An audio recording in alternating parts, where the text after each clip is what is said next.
সকাল সকালে দেখেন নার্সারিতে সকল লোক কাজের জন্য প্রস্তুত হয়ে যেতেছে।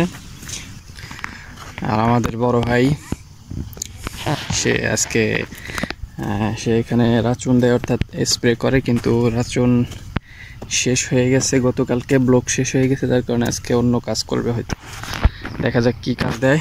অন্য কাজ হয়তো দিতে পারে, ঘাস উঠানো অথবা গাছ গোনা হইতে পারে, যে কোন ব্লকে কয়টা গাছ আছে এইগুলো কাজ দিতে পারে।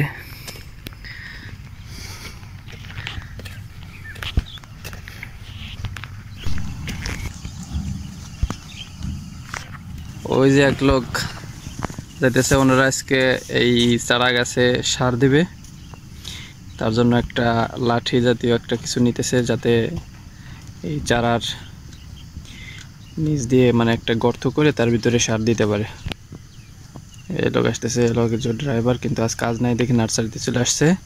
ওই যে আমাদের আরেকজন বড় ভাই, সেও আজকে সার দেবে। তো আপনারা দেখতে পাচ্ছেন যে সকলেই কিন্তু কাজের জন্য ব্যস্ত হয়ে গেছে, কাজে লেগে যাওয়ার জন্য।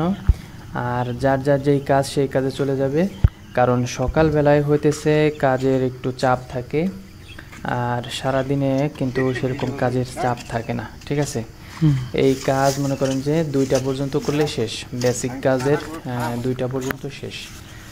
আর অন্য জায়গায় জানি না কি অবস্থা, কয়টা পর্যন্ত করে, কিন্তু আমাদের এখানে 2টা পর্যন্ত কাজ করলে শেষ।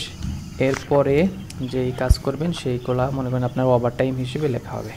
ঠিক আছে, তো নার্সারিতে কেমন কাজ করায়, কাজের কেমন এইগুলো আপনাদেরকে আগামীতে দেখাবো।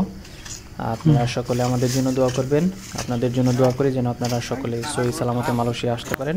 আসসালামু আলাইকুম ওয়া রাহমাতুল্লাহি ওয়া বারাকাতুহু।